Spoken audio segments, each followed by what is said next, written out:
കൊട്ടപ്പുറത്തെ ശരിക്കും ഇവരുടെ പരാജയത്തിന്റെ കാരണം അവർക്ക് എവിടെയാണ് അവർക്ക് കാര്യമായി വീഴ്ച പറ്റിയത്? ഹൃദയത്തിലില്ലാത്ത ഒന്ന് ഉണ്ടാക്കി പറയുമ്പോൾ ഏതായാലും ഒരു വിജയത്തിലേക്ക് എത്താൻ കഴിയില്ല. ഒന്ന്. രണ്ടാമത്തത്, അവരുടെ ആശയങ്ങൾ തന്നെ സ്ഥിരപ്പെടുത്താൻ ഇബാറത്തുകൾ വെട്ടിച്ചുരുക്കി മുറിച്ച് പറയാറാണ് പതിവ്. അതനുസരിച്ച് ഇബാറത്ത് അവർ നോക്കി വെക്കുകയോ പഠിക്കുകയോ ചെയ്തവർ ആ കൂട്ടത്തിൽ ഇല്ല. പണ്ട് കാലത്ത് ചില പഴയ ആളുകൾ അവരുടെ കൂട്ടത്തിലുണ്ടായിരുന്നു.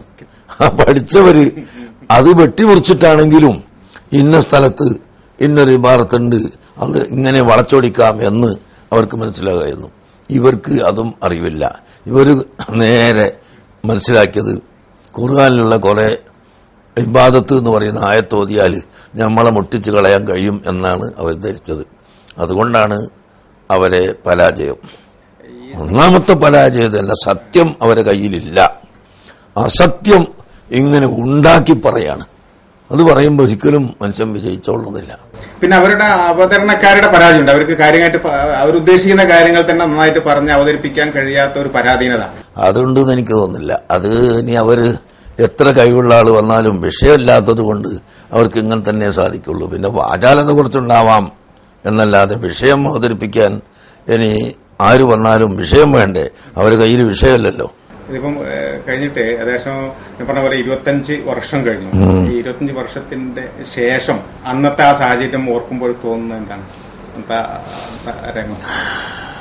എനിക്കിപ്പോഴും അവിടെ നടന്നത് മുഴുവൻ ചോദ്യങ്ങളും മുഴുവൻ മറുപടികളും അവിടുത്തെ സാഹചര്യവും എല്ലാം ഓർമ്മയിൽ ഉണ്ട്. ഏകദേശം ഓരോന്നോരോന്നായി അറിയില്ലെങ്കിലും 25 കൊല്ലം കഴിഞ്ഞതാണ്.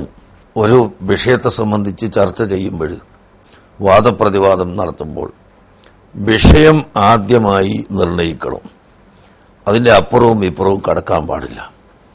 അവ ഷിർക്ക് ആണോ അല്ലേ എന്ന് ചോദിക്കുമ്പോൾ എന്താണ് ഷിർക്കിന്റെ നിർവചനമെന്ന് മനസ്സിലാകാത്ത കാലത്തോളം അത് ഷിർക്ക്, ഇത് ഷിർക്ക് ഇങ്ങനെ പറയാമല്ലോ.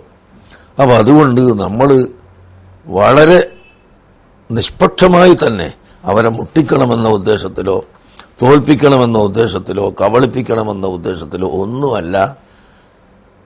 ഇസ്തിഗാസ ഷിർക്കാണ് എന്ന് പറയുമ്പോൾ ഷിർക്ക് എന്നാൽ എന്ത്? അത് ഖുർആനിന്റെയും ഹദീസിന്റെയും അടിസ്ഥാനത്തിൽ ആദ്യം സ്ഥിരപ്പെടുത്തണം.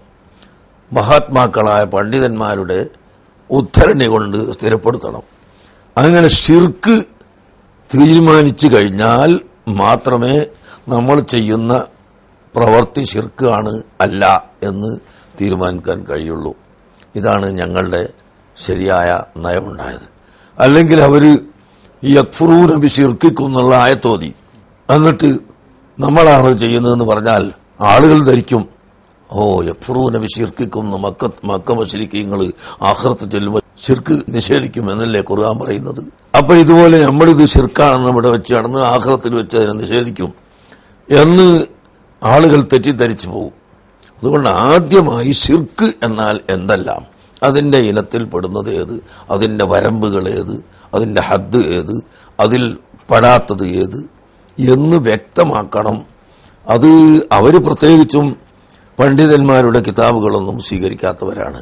അതുകൊണ്ട് ഖുർആൻ കൊണ്ട് സ്ഥിരപ്പെടുത്തണമെന്ന് പറഞ്ഞു. ഖുർആൻ കൊണ്ട് സ്ഥിരപ്പെടുത്താൻ കഴിയൂല എന്ന് പറഞ്ഞു. ഖുർആൻ അങ്ങനെ ഷിർക്കിന്റെയും ബിദ്അത്തിന്റെയും പദം പറയാനല്ല ഖുർആൻ എന്ന് തന്നെ അവർ പ്രത്യേകം പറഞ്ഞു പോയല്ലോ. അപ്പൊ ഖുർആൻ കൊണ്ട് കഴിയാത്തത് ഹദീസ് കൊണ്ട് പിന്നെ ഏതായാലും കഴിയില്ല, ഹദീസ് കൊണ്ട് കഴിയാത്തത് പിന്നെ ഉദ്ധരണി കൊണ്ടും കഴിയില്ല എന്ന് പറഞ്ഞു. അപ്പൊ ചുരുക്കത്തില് അത് സ്ഥിരപ്പെടുത്താൻ അവർക്ക് പറയാൻ കഴിഞ്ഞിട്ടില്ല എന്നുള്ളത് വളരെ വ്യക്തമാണ്. എല്ലാ ജനങ്ങൾക്കും മനസ്സിലായതാണ്. ഞങ്ങളുടെ കബളിപ്പിക്കലോ തെറ്റിദ്ധരിപ്പിക്കലോ ഒന്നും ഇതിലില്ല, നേർക്ക് നേരെയാണ് ഈ പറയുന്നത് എന്ന്. അതുകൊണ്ട് തന്നെയാണ് ജനങ്ങൾക്ക് സുന്നത്ത് ജമാഅത്തിന്റെ ഭാഗം ഹക്കാണ് എന്ന് ബോധ്യപ്പെടുത്താൻ സാധിച്ചിട്ടുള്ളത്.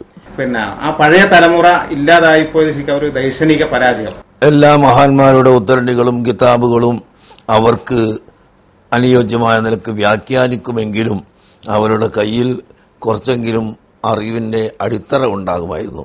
അപ്പോൾ നമ്മൾ അങ്ങോട്ട് സംസാരിച്ചാൽ അവിടെ അവർ സമ്മതിക്കാനും നിർബന്ധിതരാവും. മുഹ്യിദ്ദീൻ മാലയെ സംബന്ധിച്ച് വാദപ്രതിവാദം നടത്തപ്പോൾ പതി അബ്ദുൽ ഖാദർ മുസ്ലിയാർ അലവി മൗലവി നടത്തപ്പോൾ മുസ്ലിയാർ പറയുന്നത് പോലെയാണ് അതിന്റെ അർത്ഥമെങ്കിൽ അത് ശരി തന്നെയെന്ന് അലവി മൗലവി ഒരിക്കൽ പറഞ്ഞിട്ടുണ്ട്.